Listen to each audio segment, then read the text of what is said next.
Red line صرف عوام لگاتے ہیں. فری اینڈ فیئر الیکشن سے عوام کو موقع دیں ریڈ لائن لگانے کا. اور عوام کو میں یہ کہتا ہوں کہ آپ نے کبھی کسی کو ریڈ لائن لگانے اس لیے نہیں دینا کیونکہ اس کا مطلب کہ جمہوریت ختم ہوگی پاکستان میں. اس کا مطلب تو آپ فیصلہ کر لیں کہ جمہوریت ختم ہے. آج عوام ہیں اس قوم کے وارث اللہ کے بعد. عوام کا فیصلہ ہے کہ وہ کس کو منتخب کرتے ہیں اور کس کو نہیں کرتے.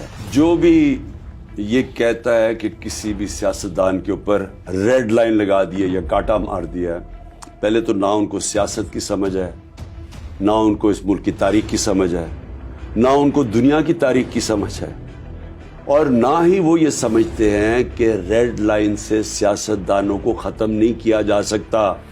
نہیں تو مجیب الرحمان ختم ہو جاتا، نہیں تو اکبر بگٹی کے قتل کے بعد جو تباہی مچی ہے ابھی بلوچستان میں آج تک ہمارے فوجی قربانیاں دے رہے ہیں، وہ نہ دیتے.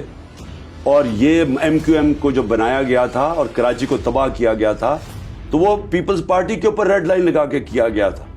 پھر ایم کیو ایم کے اوپر ریڈ لائن لگا کے تو حقیقی بنائی گئی تھی، اور کراچی جو ہمارا فائنینشیل کیپٹل تھا اس کی تباہی ہوئی تھی.